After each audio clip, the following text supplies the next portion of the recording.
Nah ini Tanya mana? itu aku yang pakai baju Puma. Puma KW. Tapi alhamdulillah dari kontrak kecil ini aku bisa punya DP beli mobil gitu. Masya Allah. Kita kasih solusi. Atta Halilintar. Apa Waduh. kabar Mas? Sehat, alhamdulillah. Kasih solusi. Keren. Kasih solusi dong buat teman-teman semua dong. Waduh. Sepak terjangnya. Aduh, kadang-kadang kasih solusi takutnya nggak memberi solusi. Anda justru ditunggu solusinya. Oke. Tak, gue nonton beberapa cuplikan waktu zaman-zamannya lo bela-belain waktu dalam tanda kutip ya. Gue nggak tahu deh kalau kata susah tuh kayak negatif apa enggak. Lo susah merintis apa segala macam. Bela-belain nyewa rumah di dekat PIM. Iya, oh nyewa rumah ya. Iya kan nyawa rumah, abis itu sengaja di dekat mall gara-gara ini otak bisnisnya sebenarnya udah jalan nih beliau nih. Iya. Jadi nyawa rumah dekat Pondok Indah Mall biar parkirannya agak luas. Lihat di mana sih Mas? Lupa lagi di mana ya? Kan pernah ngomong di podcast juga kan? Aku pernah ngomong di mana ya Lupa lagi. Irfan Hakim ya. Pokoknya FYP gitu muncul, terus akhirnya sengaja nyewa ngontrak rumah di dekat Pondok Indah Mall biar parkirannya bisa disewain untuk sebenarnya motor gini. Apa sih gimana sih? Sebenarnya gini, kan namanya kalau kita tuh kan ada darah-darah Padangnya ya. Oke. Terus memang bapak ibuku ini orang, alhamdulillah aku lihat dari sampai sekarang orangnya amanah, baik gitu ya. Jadi dia ini tuh apa ya, bisa ngajarin anak-anaknya tuh coba kita itu dari diri sendiri itu tuh semua mandiri gitu. Terlebih dengan atas dasar misalnya orang tua saya lagi misalnya nggak semampu itu karena anaknya juga 11 orang, karena susah loh ngidupin 11 orang anak loh. Iya. Jadi memang waktu di Pondok Indah tuh gini kisahnya. Dulu kan orang tua saya habis dari ya kerja di Malaysia, punya rezeki buat pulang. Pas pulang sampai di Jakarta itu, sampai di Indonesia belum punya duit kan buat nyewa rumah gitu ya. Nah itu dibantuin sama saudara, dipinjemin duit. Jadi kita dipinjemin duit buat rumah itu masih di Bintaro. Makanya aku tuh lagi bikin di YouTubeku itu napak tilas rumah aku dari awal pas aku pulang itu, pas lagi orang tuaku merintis sampai rumahku yang sekarang gitu. Jadi biar orang tuh nggak ngelihat sekarang doang rumahnya gitu. Udah begitu gitu tiba-tiba. Tahu-tahu nggak ujuk-ujuk begitu gitu. Jadi memang aku mungkin ini jarang ceritanya di mana-mana. Tapi aku emang dulu aku masih ingat sewanya itu mungkin per bulan kalau dulu aku bagi itu 700.000 per bulan. Itu di daerah Pondok Aren di Geraha Bintaro sono lagi. Bukan Pondok Indah Mall ya? Berarti mallnya diincer buat belum Bintaro. nanti. Oh, belum. Okay. Nanti. Jadi habis dari Pondok Aren itu aku masih ingat tadi sewa 700.000 per bulan, untuk anak banyak menurutku udah worth it banget. Terus itu setahunnya 10 juta kalau nggak salah. Waktu itu orang tuaku minjem gitu. Aku ngeliat, wah orang tuaku sampai nyewa rumah aja harus minjem gitu. Terus kita sempet dipinjemin kendaraan juga sama kakek yang walaupun kadang mogok-mogok karena tahun udah lama banget. Nah dari situ tuh kita coba jualan di mana-mana, nyoba cari sesuatu dan lain-lain. Ternyata waktu tinggal kita jauh itu, kenapa akhirnya di Pondok Indah ya? Jauh ini nih secara mentality ya, ini balik ke mental pengusaha sih ya. Oke. Kalau kata orang, kalau kamu bergaul sama orang yang jual parfum, kamu jadi wangi. Iya. Begitu juga kalau kamu bergaul sama mungkin orang yang nanti tinggalnya di Pondok Indah, kamu bisa jadi punya rumah di Pondok Indah. Begitu kata ayah saya. Katanya nggak apa-apa kamu nyewa tapi di Pondok Indah, nanti suatu hari kamu bakal punya di situ. Saya nggak tahu ini terbukti gitu sekarang gitu di umur saya segini.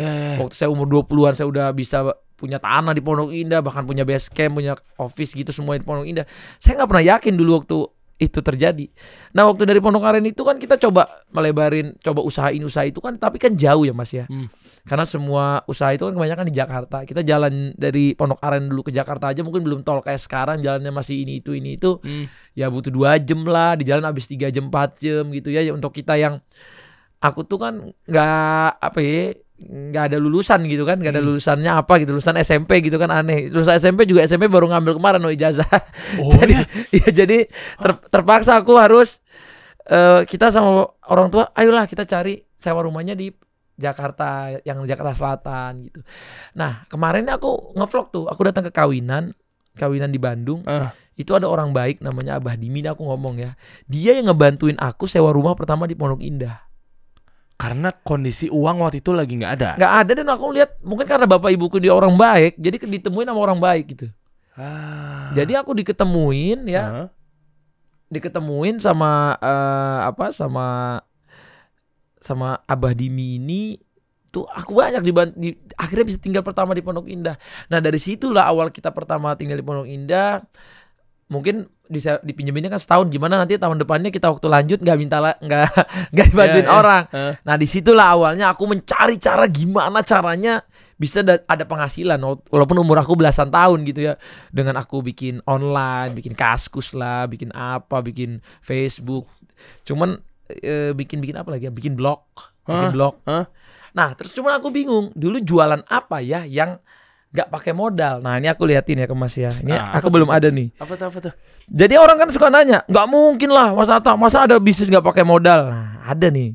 Emang ada? Jadi gini, dulu itu kita bisa bisnis nggak pakai modal itu adalah dengan kita itu menjadi apa? Coba kalau sekarang? Reseller, bener kan? Reseller nggak pakai modal kan? Enggak lah kan, cuman barang ya. Bener, cuman kita gimana cara jadi marketingnya kan? Iya.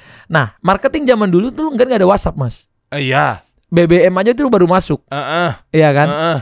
Jadi aku cuman lihat dulu tuh orang kalau mau jualan sesuatu ya harus di koran. Ingat gak Mas dulu? Iya. Ada iklan di pos kota gitu. Iya. Nanti kita beli 200-300 ribu per hari, apa 500 ribu, apa sejuta tuh.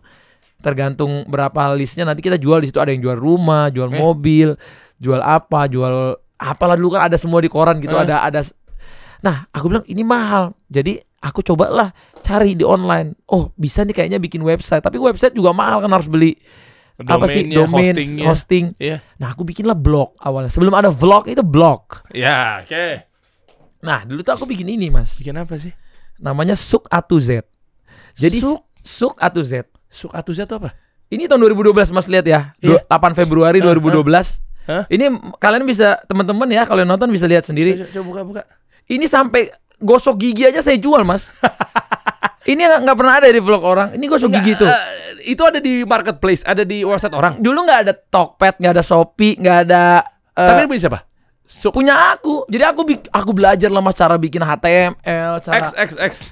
XUX itu artinya kata bapakku pasar. Suk X XUQ. Q. Iya. Suk A to Z. Nah itu tuh. Tuh Mas. Oh, A to Z. Oke, jadi ini pasar dari A sampai Z lah. Iya, semuanya ada. Karena gini, misalnya aku ketemu Mas. Iya. Misalnya, Mas, punya kacamata berapa? Oh, saya punya 20. Ada nggak Mas yang nggak dipakai? Oh, ada nih udah 4 biji. Aku jualin Mas. Gitu. Gila, merintis dari. Jadi aku nggak tahu orang nih, lihat Mas. Oh, ini jual kartu perdana tuh. Ini yang bikin webnya siapa? Aku sendiri. Oh, pakai Blogspot gratis. Pakai Blogspot gratis. Sampai sekarang aku nggak pernah bayar. Wow. Blogspot zaman dulu banget, gue masih inget. Tuh, itu bisa dulu. bikin ininya kan, template-nya kan? Template. Terus aku nih coba masuk turun sendiri. Nah, dulu aku jualan. Ada marketplace-nya zaman nih, dulu. coba nih Mas, nih Mata itu kan Muhammad Atta. Mana Mata? Nih. Jadi oh iya. itu ada namanya biar orang tuh percaya ini aku bukan ngambil gambar di Google, aku beneran jualan. Nah, zaman dulu memang kalau Mas lihat zaman sekarang ini websitenya jelek, tapi kalau zaman dulu keren. Zaman dulu udah oke. Tuh ada nomorku. Ini nomornya masih aktif. Udah nggak aktif. Udah dibuang semua nomornya. Ada pin BB gitu. Jadi aku jual. Nah, ini dia Pondok Indah Jaksel. Oh iya. Tuh, Pondok Indah Mall, rumah samping PIM. Nah, ini ada kisahnya juga, Mas. Jadi habis aku jualan ini. Umur berapa? Ini aku 12 tahun 2012 ya. Ini umur berapa ya? Umur berapa tuh 2012? 2012, men. Nih, gua masih siaran radio. Dia. Nih Mas, coba jualan. Klik yang ini, baju second. Nah, ini pencet. Ini dari baju 5 ribuan aku udah jualan, Mas. Lah, ini modalnya dari siapa? Punya orang? Misalnya orang, Mas punya baju-baju apa? Aku kumpulin. Mas punya baju nggak kepake nggak? Ya aku jualin. Nih ada baju kemeja orang. Ini kemeja bekas semua Mas. Aku cuciin, nanti aku jualin. Mau jual 30.000, 20.000. Oke. Nah ini laku karena aku bilang gini, Mas nanti kasih Mas dari Mas 15.000 ya. Aku nanti jual 25, aku dapat 10.000. Boleh nggak Mas? Oh iyalah Mas, daripada nggak dipakai nih, saya juga udah nggak dipakai gitu. Nah ini yang punya produk tuh siapa? Orang siapa? Mau tetanggaku, mau omku, mau siapa aja yang aku temuin. Nah, cara masarinnya gimana, Tak? Ini online. Enggak, maksud kan ada SEO dulu kan mungkin enggak. SEO dulu ada. Dulu aku punya namanya Kaskus, Mas. Iya, oke. Link ini nanti akan dipasangin di Kaskus. Jadi di bawahnya untuk kamu lihat lebih lengkapnya jualan-jualan saya, kamu bisa klik ke sini. Masih ada enggak threadnya? Masih ada mestinya ya. Cuman kan Kaskus ini ada apa sih namanya? Iya, kayak dia di-delete lah akun-akun. Aku semoga masih ada, tapi dulu setahun lalu. Namanya Mata Suk. Mata Suk MATTAXUQ. Tapi aku udah Coba. pernah searching sih udah nggak ada ya. Coba Mata Suk Kaskus gitu, Dim. Kaskus. Nah, mungkin kalau Kaskus kan bisa delete, tapi karena aku masih punya blogspot ini yang aku udah nggak Ada. tahu passwordnya. Bukti nyata. Jadi bukti nyatanya tuh masih ada. Dari baju 5 ribuan loh Mas ada. Dari dress-dress 5 ribuan. Jadi orang-orang yang udah bajunya nggak dipakai udah sini aku jual 5 ribu. Nah, COD kan? COD bisa. Yang online COD bisa. siapa? Yang Aku sendiri. seorang Atta Halilintar nemuin lo yang beli COD ketemuan di PIM COD gitu. ketemuan di PIM, di halte, di mana. Tapi aku cari yang deket juga Mas. Aku masih kecil. Nggak punya KTP, nggak punya apa-apa. Gila, otaknya udah dagang. Udah dagang. Membantu ekonomi keluarga lo. Tapi kadang orang akan bilang ini dibilang settingan nggak apa-apa. Tapi aku lihat aku punya data, aku punya faktanya. Mungkin aku nggak tahu ya ini masih ada atau enggak. Mata supnya nih mestinya sih kalau kasus tuh soalnya katanya udah apa sih servernya itu kan biar hemat di Ini ketahuan dari tahun berapa? Kita membuktikan bahwa ternyata ini adalah bikinan Atta bikinan Halilintar. aku. Tahunnya kelihatan nggak sih? Turun. Di bawah ada Mas. Di bawah paling ada ya, di footer bawah, biasanya di itu ya. footer. Ada nggak sih? Tadi- Ini. 2011, men. Iya. 2011. Soalnya dulu aku bikin YouTube juga baru ngeditin video orang gitu Mas. Dulu aku kan ngidolain pemain futsal, pemain bola.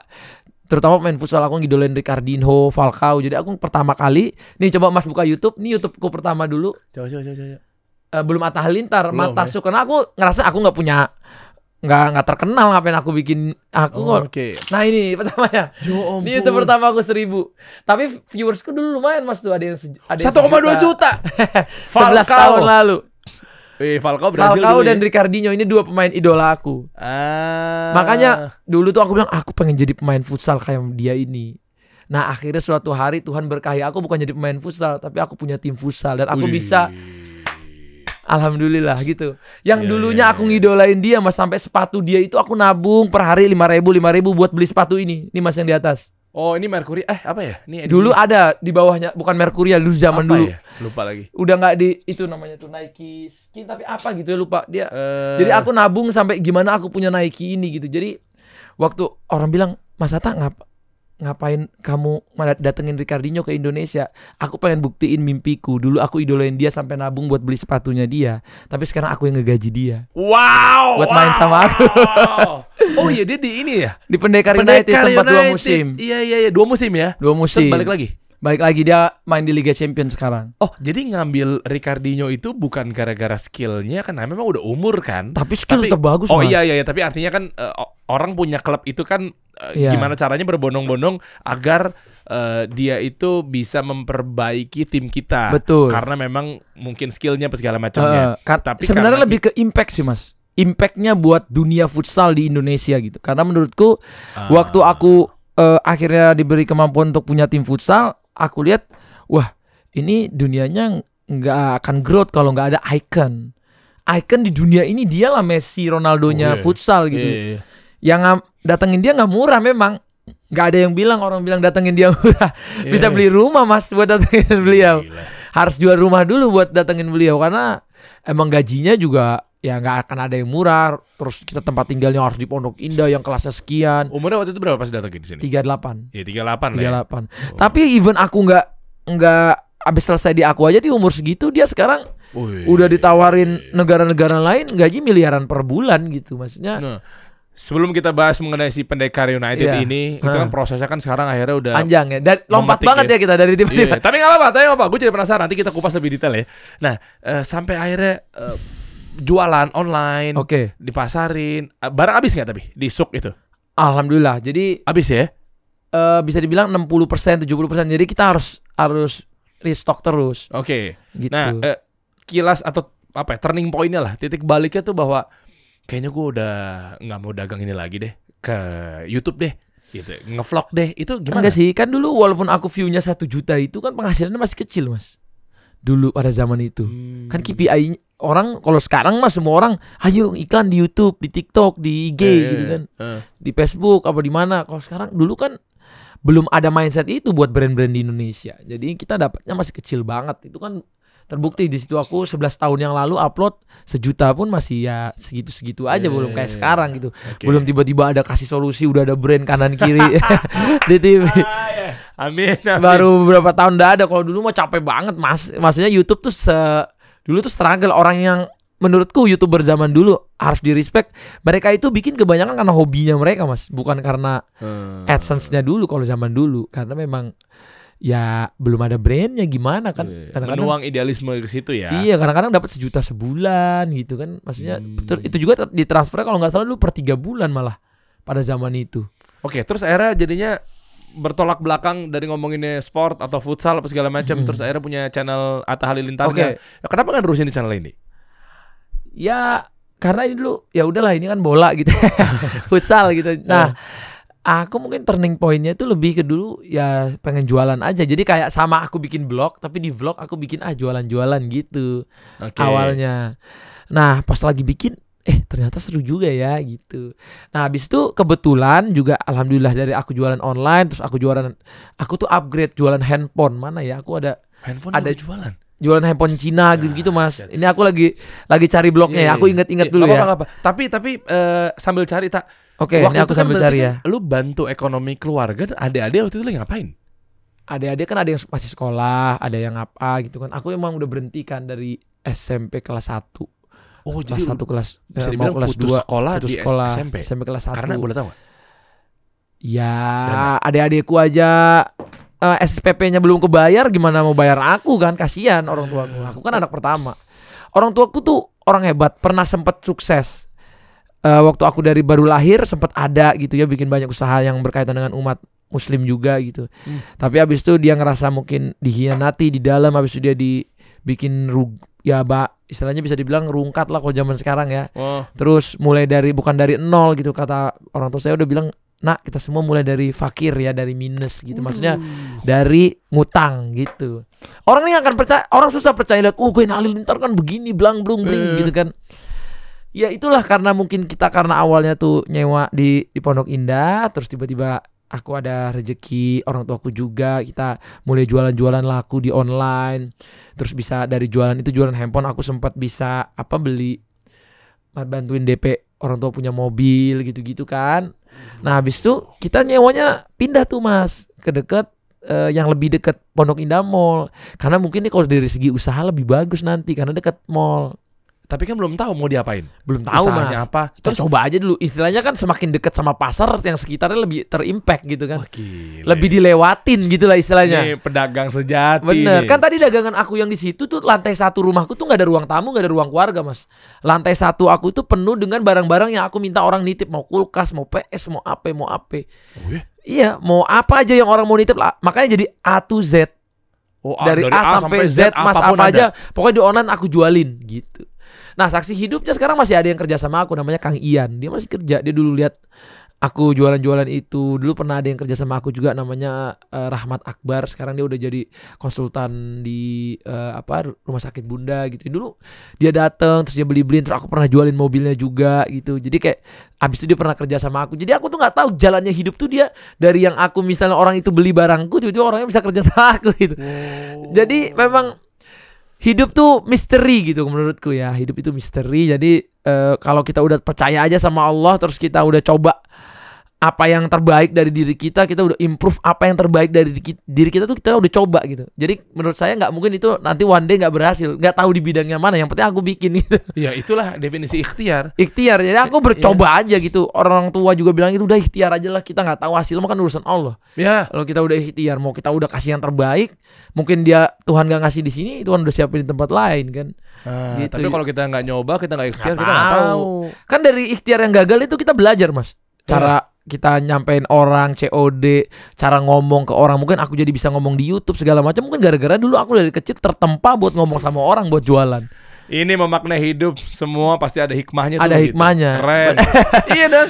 Makanya ini aku masih nyari jualan handphoneku ya. Boleh. Handphone dijual. Aduh. Handphone apa dulu eranya ya? Handphone Cina Mas. Dulu kan zamannya BlackBerry baru masuk. Oh, terus kan kita kayak semua tuh pin BB atau apa gitu-gitu kan. Nah Cina itu ngeluarin dulu handphone BlackBerry itu kan hitungannya orang kaya Mas. 3 juta, 5 juta, 7 juta. Nah kita manfaatin handphone Cina yang bentuknya kayak BlackBerry tapi kayak versi KW-nya cuman atasnya ganti gitu kan. Gua tahu lagi. Mereknya zaman-zaman Nexian, Mito, zaman-zamannya apa ya dulu ya, Gicross lah apa itu kan. Terus aku sempat jadi Imo, ada dulu merek Imo. Gitu-gitu banyak lah Mas Imo dulu. itu apa? IMO. Iya, dulu pernah ada juga Mas. Oh ada ya? Aku sempat dititipin juga banyak brandnya. Ini aku lagi nyari nih handphone. Aduh, mana nih ya? Ya nggak apa-apa, ntar sambil jalan, Sambil sambil jalan jalan. ya. Tapi akhirnya bisa jualan itu, terus aku buka counter di Lebak Bulus, deket juga di situ. Terus jualan. Nah, tapi gimana caranya dibuka counter bisa, tapi Pondok Indah juga aku nanti rumahnya bisa upgrade, gimana caranya?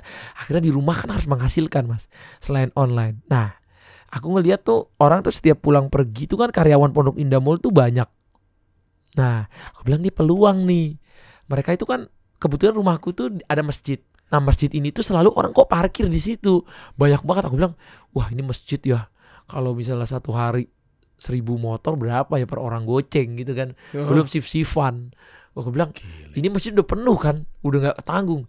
Akhirnya aku arahin, Mas di rumahku bisa gitu. Dulu rumahku tuh yang samping PIM-nya masih yang kecil. Yang mana sih PIM sampai mana sih? Google PIM Map 2. Street View dong. PIM 2. PIM 2 PIM tapi 2. arah yang ke perumahan yang Perumahan yang Kartika ada itu. turunan gini. Turunannya agak curam. Jadi ada Masjid Arab, Mas mungkin tahu. Jadi dia tuh kalau ceramah bahasa Arab. Cuman ada di PIM itu, bukan Masjid Pondok Indah yang gede ya. Bukan yang biru. Bukan. Bukan itu. Yang ke arah rumahnya Ahmad Dhani. Bukan Mas. Itu kan Pondok Pinang. itu PIM 2 tuh, Pinang, Pondok Mas. PIM 2 yang mana sih Kalau PIM 2? tuh di sini Mas. Kalau Pondok Pinang kan masuk dulu. Penasaran dong gue dong. Coba bukan dong Google Map. Jadi Google PIM 1 PIM 2 dulu coba. Coba PIM dari 1, PIM 2, dari PIM 2. Coba Habis cek. itu nanti di situ ada rumah dan parkirannya gede. Ada gede. Sengaja. Coba ya kita lihat Coba ya. kita buka ya. Pondok Indah mau 2. Bawa, turun bawa. Mas. Nah, coba kita. Nah, kita sekarang versi napak video. tilas. Masukin aja. Di sebelah mananya coba? Ini Pondok Indah nih. Coba Mas Lampu buka aja dulu Pondok Indah mau 2. Ya cemplungin coba. Ya Nah, di balik ini nih, di balik Sogo ini di belakangnya. Bukan 3 Mas, 3 dulu belum ada. Bukan. 2. Sini. Pencet aja Mas yang Pencet aja 2 dulu. Sini tengah-tengah sini. Nah. Oke. Jalannya lah. Jalannya depan di sini, jalan tengah-tengah ini loh. Nah, ya cemplungin situ. Oke. Masukkan. Nah, ini. Nah, coba. Nih 1 nih. Ini Oke. 2 nih. 2 mana? Ini 2. Oke, ke sana. Ke sana. Ke sana terus. Ke arah Mas. bundaran. Terus ya ke arah bundaran. Oke, ke arah bundaran. Lurus. Ini PIM 2 nih. Iya, PIM 2. PIM 2 belok kanan, Mas. Ini PIM 2 Samping nih. PIM, samping PIM. Ini PIM 2 Lurus. kan? Ini PIM 2. Nah, belok kanan. Belok kanan depan situ ada portal tuh. Ya, ada portal. Masuk. Tahu gue. Masuk. Nah, masuk Ya. sana, terus satu lagi. Sini nih. Terus Mas, terus. belok kanan tuh. Ada belokan. Iya, Bukan masuk PIM ya. Balik. Puter balik. Susah nih. Nih, masuk sini. Iya, masuk. Nah. Bagus. Nah, terus Mas. Belok kanan. Belok kanan. Oke. Makin deket kan sama PIM-nya. Iya, terus. Set.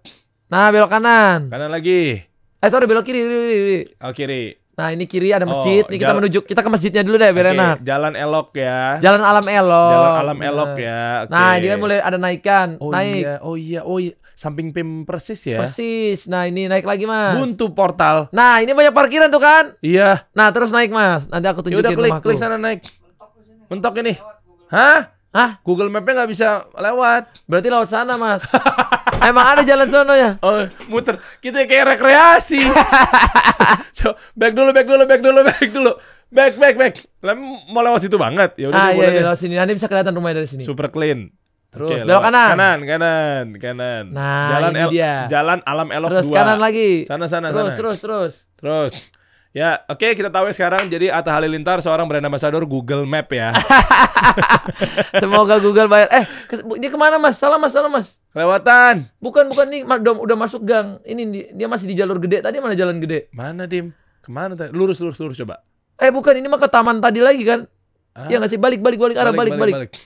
Oh, ini taman. Saya suka balik arah. Balik ya. Oh, Balik suka arah. di sini ya. Balik arah. Nah. Itu tuh mentok Mas. Mentok Tuh, sana ya. Mentok. Nah, ke situ. Ini pokoknya rumah dari ujung sini, Atta bisa belilah pokoknya. Oke, lurus. Enggak. Nah, ini dia. Sebelah kiri. Hah? Sebelah kiri. Kiri. Ini nih yang lagi ada tulisan disewakan. Nah, masih disewain terus nih, Mas. Oh, masih disewain. Dijual sekarang. Ini nih yang sebelah kanan, Mas. Nah, ini yang ada. Oh, ini. Dia Oh, rumah. ini. Ini, Nah, Mas. masjidnya mana masjidnya?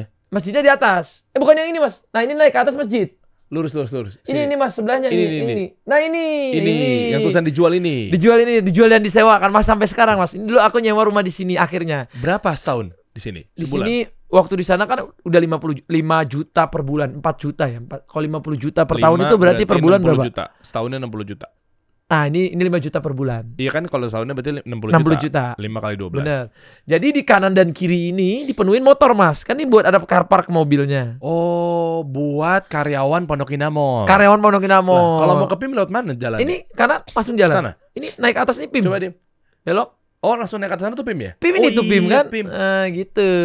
Jadi aku nutupin nih Mas sewa ini dari sewa motor. Kenapa listrik. ini gak laku-laku? Nah, Ya rumahnya udah tua banget Mas. Udah Kalau tua orang ya? datang juga Oh. emang masih murah waktu itu. terus nggak pengen ada napak tilas beli rumah ini biar untuk mengenang masa lalu?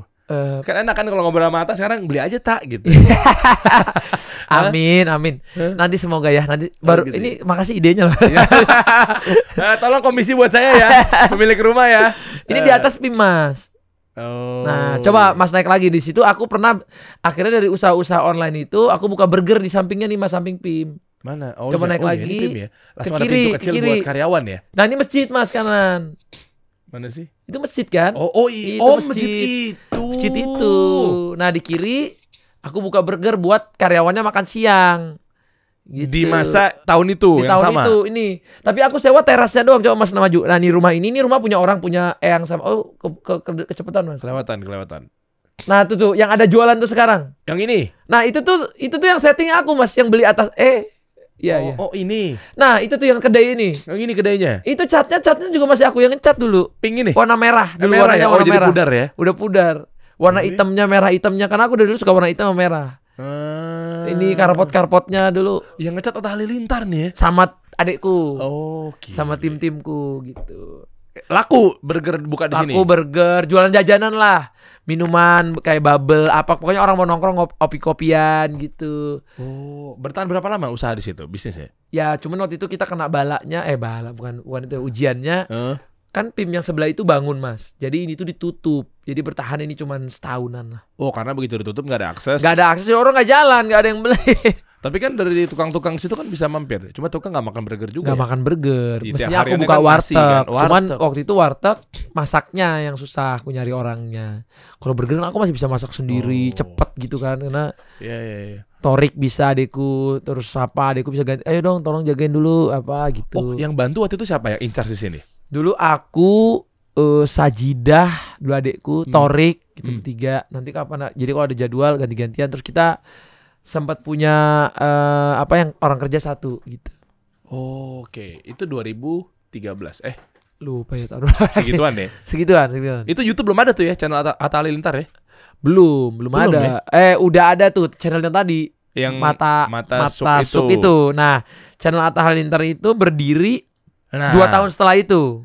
Nah, boleh tahu nggak selama 2 tahun Ini itu? aku lihat ya, aku takut salah ngomong. Iya, Lihat iya. about-nya dulu. Coba.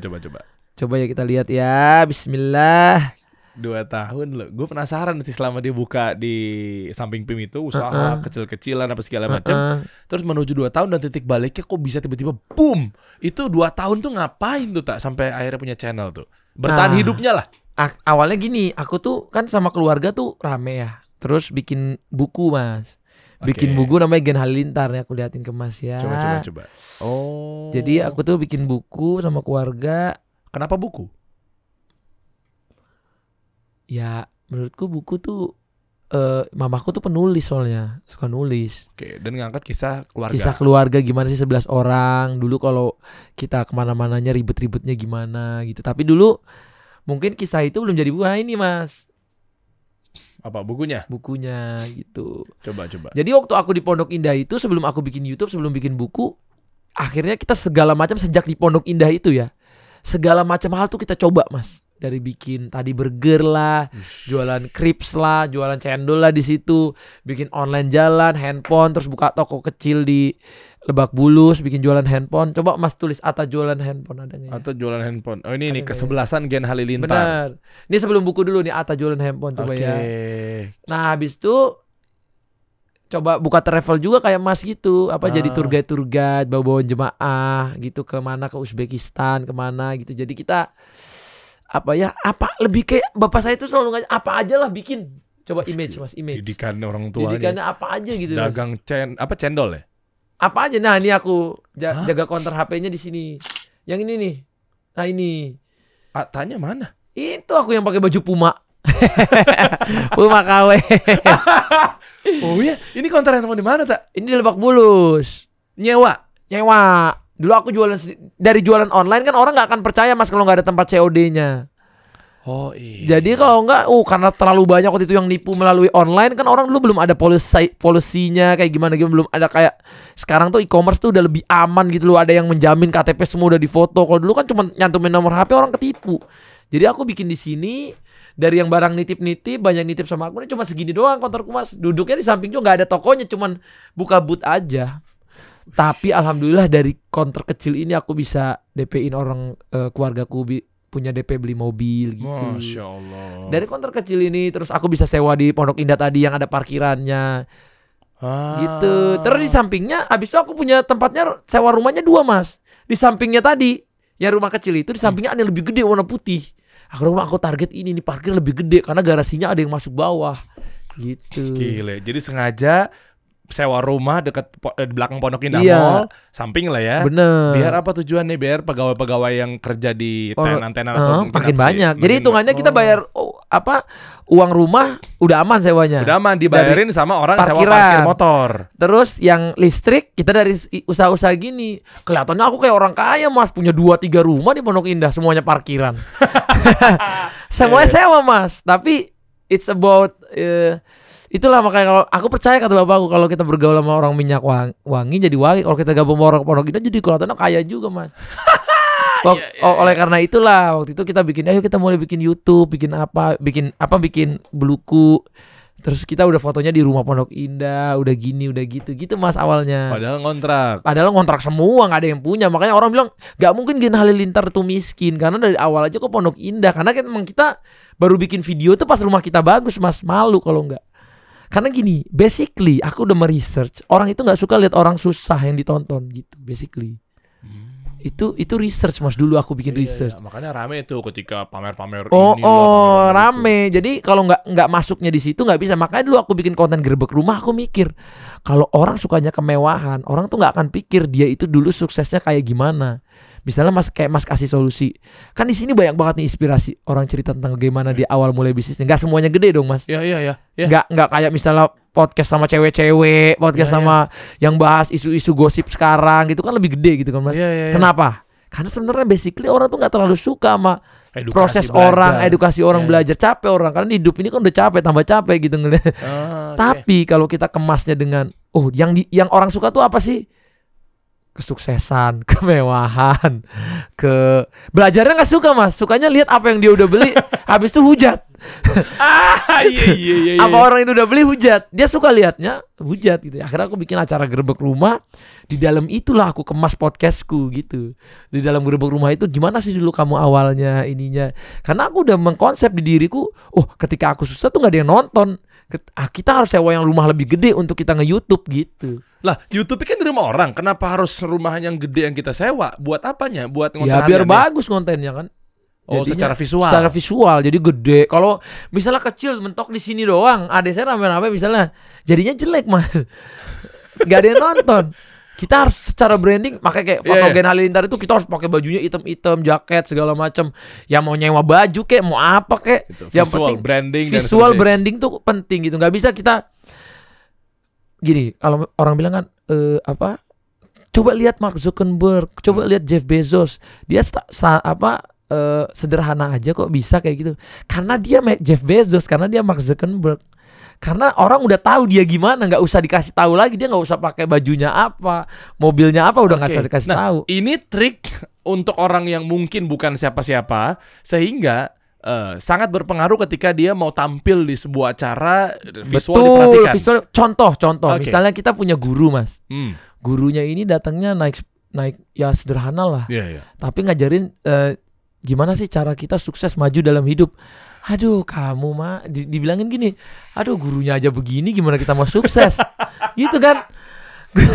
Tapi coba lihat orang yang datang nih, ini adalah kita kelas bisnis. Padahal yang datang naik apa misalnya Alphard atau naik Rolls Royce atau apa, turunnya aja siap Pak, siap mas, silakan mas ke atas. Padahal belum tentu yang tadi datang naik mobil butut siapa tahu lebih kaya mas. Oke. Disitulah yang aku lihat tuh, kita sebelum ngajarin orang harus lihat dulu kita siapanya, baru Sehingga dia mau percaya. sehingga percaya. Kita mau jualan apa, dia harus lihat dulu brandingan kita. Dia percaya nggak sama kita mau jualin sesuatu. Gitu. Oke. Itulah awalnya. Jadi kalau kita mau bilang bikin konten YouTube, kalau dia lihat oh ini orangnya kuring nih. Ya. Walaupun basically orang tuh bilang pasti kan komennya aku sukanya yang sederhana aja yang gini. Emang tulisannya begitu mas, tapi ada orang sederhana nggak ditonton-tonton tuh. Yang ditonton orang yang Ya. banyak, kayak sama orang ngelihat cewek misalnya postingannya aurat, tapi kenapa diliatin gitu kan? Tetap Tapi dia komen marah-marah. tapi komen, lu "Woi, juga." jangan gitu segala macam." Tapi kira ada cewek yang soleha gitu nggak dipilih juga, nggak dilihat juga. Gitu juga istilahnya, ya begitulah Ya, itulah strategi ketika di dunia ya. Iya, oke. Strategi gimana caranya gue bikin konten vlog tapi Tapi menarik, makanya grebeknya rumah orang. Rumah orang dulu Rumah sampai orang. akhirnya rumah kita gede. Kita akhirnya dari 2 rumah yang tadi kita sewa lagi yang agak besar mas, alhamdulillah. Udah bisa yang tadinya cuman carinya dari 700.000 yang di Pondok Aren, terus di Pondok Indah tadi dari 3 juta, yang tadi yang sebelumnya yang dibantuin orang, terus baru yang parkirnya 5 juta per bulan. Nah akhirnya kita udah upgrade nih mas, udah sewa yang bisa 15 juta per bulan. Nah itu ada kolam renangnya. Disitulah awalnya kita banyak bikin kontennya di rumah itu. Nah pas kita di rumah itu semua orang datang ke situ mas, selebriti, apa datang. Disitulah connection getting bigger. Nah, gara-gara apa datangnya? Gara-gara Gara-gara ada keluarga 11 orang unik, dan memang di rumah itu dulu ya emang hebat sih orang tuaku ya. Jadi kita itu bisa gitu, ada punya piket masing-masing gitu. Jadi misalnya adekku yang nomor 2 itu cuci baju, aku itu all general cleaning, kalau Torik itu masak nasi sama bersihin toilet, kalau Sajida itu masak gitu. Jadi orang tuaku bikin itu plot-plot kerjaan itu. Nah nomor 5 nomor 6 jagain adek kayak gitu-gitu. Jadi waktu ngeplotin itu ya di situ jadi viral juga mas, karena memang itu tapi terjadi di rumah. Kalau orang bilang kok bisa sih mas anak itu, coba kamu caranya adalah punya anak dulu 11, pasti nanti terjadi. Karena susah dijelasin kalau punya anak 1-2. Susah mas. Dan efek komunal atau komunalisme tentang rame-rame rombongan itu kan viralnya Gen Halilintar kan di situ Betul, kan. karena memang rame gitu loh mas. Ramean ya. Walaupun channel Atta Halilintar lebih duluan dari Gen Halilintar, tapi aku fokusin gimana keluarga ini. Kayak kita bikin cover Gen One Big Family. Sama kita pengen coba menginspirasi kalau di keluarga banyak nih, kalau kita solid, nggak semua orang loh kalau kalau punya anak banyak tuh nggak bisa berhasil gitu loh. Kan banyak tuh dulu itunya kan kepercayaannya gitu, stigmanya. Oh 2 anak lebih baik, lebih bener, lebih itu. Ya kita pengen coba membongkar itu sih. Maksudnya kalau misalnya kalau Tuhan kan Nabi Muhammad suka umatnya yang banyak, walaupun sekarang anak saya juga nggak mau banyak. Tapi namanya orang tua saya begitu kan, saya komplain ke orang tua saya kenapa paling banyak, enggak, karena disitulah berkahnya dari keluarga Gen Halilintar. Gitulah mas. Jadi aku bikin Gen Halilintar, nanti misalnya seminggu ngeditin Gen Halilintar 3-4 hari, 1 harinya ngeditin penyaku gitu. Oh, editornya cuma 1 ya? Aku. Kalau dulu kan aku ngedit video semua aku sendiri, kreatif. Terus aku jual-jualin acaranya ke TV mas. Jadi aku nyamperin tuh ke semua TV, kayak mau Trans 7, Trans TV, sampai TV Jak TV dulu ya, apa kayak TVR, ya aku jualin lah. Mau nggak mas kita bikin reality show bareng 11 anak ya, seru nanti kalau jalan-jalan ke luar negeri gitu-gitu. Nah akhirnya aku dapat dealingnya itu sama Trans TV, barulah akhirnya keluarga Gen Halilintar tuh keliling dunia mas. Aku dapat ke luar negeri. Oh akhirnya dapat nih dealing sama TV. Nah gara-gara nyewa rumah itu udah gede, banyak TV datang karena 11 orang anak. Terus akhirnya kita bisa ke luar negeri. Terus ya di luar negeri itulah kita syutingnya banyak dan dijual ke waktu itu Trans 7, Trans TV gitu. Gile. Emang dari awal kalau gue perhatiin ya ternyata mindset dagangnya, Dagang, usahanya, lihat peluangnya. Sebenarnya itulah makanya kalau orang bilang tuh sebenarnya mental untuk mengambil peluang itu lebih penting mas daripada kita cuman kerja keras doang. Karena kalau kerja keras tapi nggak punya mental yang keras tuh susah mas. Oh, ini nyambung nih analoginya. Gue jadi ingat satu kisah atau ilustrasi yang orang berkata kayak gini.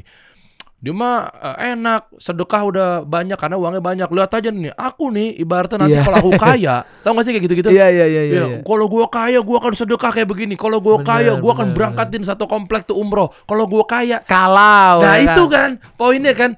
Artinya dia tuh kayak dia mau kaya, mau langsung tiba-tiba berak hartanya. Tapi ngambil peluang aja enggak. Iya, Ya kan poinnya bener. itu kan. Ya, Karena nanti kan aja tunggu gue kayaknya, tunggu gue bener-bener udah oke, Allah titipin usaha, gue bisnis baru gue maintain ntar bisnisnya. Nah itu biasanya nggak Iya kan? kaya-kaya man. Karena Biasanya nggak kaya-kaya. nggak kaya-kaya. Karena Iya. biasanya itu gimana ada peluang sekecil pun kamu sedekah itu jadiin kamu kaya di kemudian hari. Karena nggak bisa Tuhan itu ngebayarnya di hari itu. Siapa tahu Tuhan ngebayarnya 5 tahun lagi, 10 tahun lagi. Kita jangan harapnya gitu. Makanya itu aku dulu ingat gitu ya. Aku dulu waktu punya tabungan, aku pisahin tuh Mas, ada tabungan bulanan, tabungan masa depan sama tabungan akhirat. Nah, tabungan akhiratnya harus diisi. Nanti pertabungan akhiratnya harus, ini yang menurutku membuat aku sukses sampai sekarang. Itulah tabungan akhirat itu. Ya terserah, ntar nextnya mau bikin masjid, mau bikin pesantren, mau bagi-bagi. Ini menurutku kunci ya. Kalau orang bilang kuncinya apa sukses, salah satunya mungkin ini. Karena aku sebenarnya kalau aku bilang kontenku bagus banget juga aku ya receh-receh aja gitu kan. Kalau aku bilang aku terlalu bagus, menginspirasi banget juga aku nggak ngerasa itu. Tapi aku punya tabungan akhiratnya menurutku yang menjaga aku dari banyak hal gitu Mas. Iya, karena ngerasa bahwa ternyata di hartanya Atta ini bukan sepenuhnya milik Atta. Bukan punya aku gitu. Jadi ada wajib yang dikeluarkan, bener, makanya ada dan zakat, seterusnya. ada infak, ada sodako. Menurutku aku selalu siapin tabungan akhirat ini tuh untuk itu gitu. Ya, dengan gayanya Atta ya. Dengan pokoknya gayaku lah. Gimana caranya pokoknya biar kita ingat bahwa kita ini nggak serakah nih. Ini Bener, ada punya hak orang di bener. sini. Tapi nggak pernah berkurang juga jadi hartanya setiap. Oh ya, memang nggak sedekah pernah nggak berkurang, ngurangin nggak akan rezeki ngurangin kita gitu. Jadi itu sih yang walaupun cerita kita kemana-mana ya tadi bahasa Ya, tapi nggak apa-apa, ini kan nyambung. nyambung. Jadi serunya sih menurutku kalau kita mau berbuat baik atau mau cari pekerjaan yang bagus atau mau usaha yang bagus, kamu harus jeli gitu lihat peluangnya. Kamu Oke. harus punya mental itu, jangan nunggu lihat dia orang itu udah sukses, orang itu udah kaya baru bisa sedekah, baru bisa bisnis, baru bisa apa gitu. Iya itu tuh. Nah, kalau kita masuk lebih dalam di ranah bisnis ya, Oke. karena sekarang kan banyak beberapa unit bisnis yang dijalani. Alhamdulillah. Strategi untuk marketingnya, gue penasaran deh. Kalau memang mental Oke. pedagang nih, gimana cara masarinnya? Akhirnya sekarang ada berapa? Brand? Banyak banget ya kayaknya. Alhamdulillah. Sampai Alhamdulillah. klub bola, futsal juga Futsal. tuh. Total, ingat nggak berapa usahanya?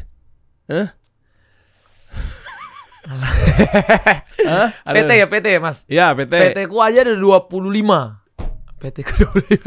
25 dengan Alhamdulillah. hitungan semua jalan kan? Semua jalan tapi nggak semuanya itu profitable. Oh iya, tapi kan intinya running dong. Running. Ya kan maksudnya kan cash flow dan seterusnya kan Bener. ikan ada yang mungkin nanti tunggu Bener. keuntungannya kan lagi Bener. kapital baru dibangun. Betul sekali. 25 apa aja juga kita tes usahanya. Nah, Aku tuh sama istri juga banyak. Aku kan ada produk-produk kecantikan, aku sama istri oke. ada Ya industrinya deh. industrinya Cantikan. industrinya aja ya. Heeh. Fashion kayak jilbab, Oke. kayak baju-baju harian, daily sama istri. Ada kayak pelangsing juga. Terus aku ada kalau di baju streetwear aku ada God Slave. Oke. God Slave itu ke streetwear, ke baju harian aku yang aku pakai gitu. God Slave. Budaknya Allah ya, hamba God- Allah. hamba ya. Allah. Keren. Jadi biar setiap aku pakai di mana aja aku tahu nih aku nih hamba gitu. Apa sih yang disombongin gitu. Tapi aku dapat ini tuh baru 3-4 tahun terakhir Mas, karena memang aku juga ngakuin orang bilang star syndrome tuh ada nggak ada. Setiap orang tuh akan ada kena star syndrome apa? Mas. Contoh star syndrome-nya apa nih yang Sebelum kita merasa kita itu God slave, kalau kita merasa God slave tapi kita pas susah, mungkin itu akan lebih oh ya gitu. Tapi ketika kita ngerasa kita di atas, kita merasa kita God slave itu, kita hamba Tuhan itu lebih berat. Tapi menurutku star syndrome itu tuh akan ada setiap manusia gitu Mas. Even disengaja atau nggak sengaja, even kita bilang enggak pun biasanya ada Mas. Mungkin karena kita dulu tuh nggak ada, tiba-tiba punya ada, itu akan ada tuh rasa-rasa hati itu kayak wah aku gampang dikenal sama ini, aku ini nih, aku bisa nih beli ini gitu. Itu tuh menurutku star syndrome. Dan sekaget apa waktu itu? Rekening kan berarti kan dari mulai pasti minus ada dong. Eh, Nol pasti ada dong rekening. Ya dari nol. Dulunya ya. Iya dari dulu. Dari Nol dulu. rupiah ya. Kan dari aku jualan-jualan itu nggak nol lah, Iya. 50.000 ada 100.000, 50.000 ada lah. Dari situ. Ratusan ribu ada. Tiba-tiba langsung bam. Bam ya itu Itu apa titik baliknya? Puncaknya di mana? Pas YouTube itu. 2000 2019 kali ya. Apa maksudnya brand, YouTube? Semuanya mas, semuanya. Pas Tiba-tiba aku bersamaan. puncak lagi dihujat-hujatnya, itu puncak rezeki terbanyakku juga. Dihujat yang mana? Aku kan dulu banyak dihujat juga mas, alay lah pakai headband, warna-warni rambutnya, Asiap itu kan? Asia pakai hoodie AHA kemana-mana. Oh, AHA-nya juga yang warna-warni gitu loh mas. Kadang-kadang kayak aku dulu bikin desain hoodie itu kayak warna itu di sini biru, merah, pink semua. Ini orang apa sih kata orang itu? Ini niatnya apa? Kayak udah rambut kayak ayam-ayaman SD. yang mana yang Baju Tosca biru? kayak badut ya kan. Itu siapa yang konsepin? Saya. Oh, karena itu bagian dari marketing. Uniqueness. Oh. Makanya kalau kita bikin suatu produk, kalau semuanya sama, keren. Ketika kayak orang keren itu ada 100, udah gak keren mas. Tetap keren tapi menurut kamu. Jadi kamu akan kelihatan keren lagi karena semuanya keren. Misalnya orang semua pakai kaos, terus kamu datang semua pakai kaos hitam, ya sama. Tapi coba deh semua pakai kaos hitam, kamu kaos pink sendiri, kelihatan nggak? Kelihatan lah. Disitulah teknik marketingnya saya. Iya, Disitulah hujatannya silakan datang. Mungkin itu jadi ladang rezeki buat saya. Karena saya pernah dengar kata Ustadz, kalau kita semakin dihina, dihujat, terus kita baca, kita resapi, terus kita berdoa, itu dikabulin. Karena doa orang yang terzalimi. Wah, terzalimi nih, saya dizalimi tiap hari, saya doain terus. Alhamdulillah mas, itu rezeki. Wah, saya sempat jadi YouTuber nomor 7 penghasilan terbaik dunia. Nomor 1 Asia. Iya, tahu. 2019 tuh. Oh. Itu aku merasa gila sih menurutku. Masya Allah ya. Brand Aku juga masuk semua ya. brand masuk. Tapi ini juga salah satunya mas.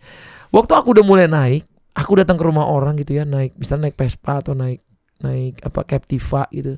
Hargaku tuh masih kecil, misalnya 2 juta. Tapi pas aku beli Mercy, hargaku tuh langsung 20 juta. Jadi kadang-kadang memang itu branding, orang pakai mobil bagus tuh penting gitu mas. Pada zaman itu. Tapi niatnya apa dulu? Kalau kan yang bahaya kan jangan sombong-sombongan kan. Iya. Branding, menaikin view di YouTube tuh penting juga mas. Karena mobil itu dulu bayangin mas, dulu aku beli BMW i8 pas aku lagi dihujat-hujatnya. Terus aku masangin prinsip ini aja lah, sombong sama orang, sombong sama dengan sedekah. Emang dari mana tuh prinsip? Dari ustadz aku sering disampaikan, sombong sama orang. Aku pernah dengar ngomong gitu juga, sombong sama orang, sombong itu sama dengan sedekah. Coba mas lihat di TikTok ada loh. Oh gitu. Sombong sama orang. Nah itu aku baru lihat sekarang, tapi dari dulu aku udah dapat tuh dari ustadz. Jadi prinsipku, mana orang yang sombong yang hujat aku sombong sama orang sombong sedekah gitu mas. Dengan maksudnya membuktikan bahwa kalau aku bisa gitu. Bisa nih. mana yang bilang alay, mana yang bilang aku gak bakal berhasil, mana yang bilang aku cuma lulusan SMP gak punya ilmu, mana yang bilang gitu, lebih gitu sih mas. Tapi itu menurutku itu bagian dari star syndrome. Pembuktian yang berlebihan itu bagian dari star syndrome. Salah dong. Kalau menurut aku yang sekarang, aku malu lihat ya. Iya kan, maksudnya kan star syndrome dalam artian gua nih begini, nih gue buktiin nih. Mungkin aku kan star syndrome itu kan ada orang bilang karena merasa orang udah berada, terus dia yang rendahin orang di bawahnya gitu. Mungkin aku alhamdulillah gak nyampe ke titik itu. Kayak orang datang aku tendang palanya, misalnya kamu miskin gitu. Karena ada yang gitu mas. Ada yang noyor orang. Yang mana orangnya? Yang gak mau ngomong. Tapi maksudnya orang tiba-tiba naik, tiba-tiba ngerasa semua. Aku enggak, aku sama manusia. Aku punya prinsip, belajarlah dari siapapun. Even tukang sapu, mau security, mau kita beli sama abang-abang bakso, semua tuh punya ilmu. Orang-orang itu semua punya ilmu. Jadi waktu aku belajar, semua punya ilmu. Jadi aku gak pernah ngerendahin itu. Tapi kalau aku ketemu sama orang sombong sama sombong sedekah. Kalau misalnya aku ketemu orang sederhana, baik, aku harus lebih baik dan lebih sederhana. Tapi ketika aku ketemunya orangnya misalnya pakai jamnya mewah, pakai mobilnya bagus, terus dia mau nego sama kita nggak boleh dibawa dia mas. Nanti kita disombongin, nanti bilang, lah mas ini ambil aja segini. Aku pernah waktu ditawarin label, itu aku dulu belum naik apa-apa mas. Itu kaki orang yang aku nawarin naik ke deket meja gini. Oh ya? Naik. Terus nih aku punya, nih mas mau minum nih, harganya berapa belas juta. Ini saya beli ini. Saya diem aja di situ. Oh gini ya, kalau kita terlalu sederhana. Malah diinjek. Kakinya bisa naik begini. Aku udah sampai begini. Wah, gua kok kayaknya di sini dia mau jualan butuh channel saya, kok saya yang diginiin sejak saat itu. Kalau dia apa jamnya, misalnya Hublot, ya udah saya harus pakai Rolex untuk ketemu dia. Misalnya dia Rolex, aku harus pakai apa misalnya Epi atau apa. Jadi kita jangan diinjak sama dia gitu. Aku mau martabatku sebagai kerjaanku, sebagai aku punya agamanya Islam, aku dealing sama non muslim pun Islam tuh kaya kok. Wih, Gitu. Ini keren nih Maksud pemikiran. lu- Kita bangga sebagai Bangga. muslim. Jangan sampai muslim tuh stigmanya kan banyak. Stigmanya kan oknum-oknum harus, ya. misalnya stigmanya sederhana. Oke Iya. ya, saya senang banget sama orang sederhana. Saya senang lihat orang sederhana. Oke. Tapi one time di bisnis, aku kadang-kadang kan kita banyak sama teman-teman yang non-mus Iya. atau apa gitu kan. Maksudnya jangan sampai aku direndahin juga. Itu kan bukan terkaitan sama, bukan hanya agama ya, maksudnya diriku juga gitu. Tiba-tiba aku direndahin lagi nego. Lu kalau nggak kontrak sama gue, lu nggak bakal sukses. Lu di YouTube nggak bakal maju iya, gitu, tahu. digituin kan. Tapi waktu aku sukses, aku chat orangnya, alhamdulillah Pak gitu. Dia chat, wah siap ya Mas Atta sekarang udah.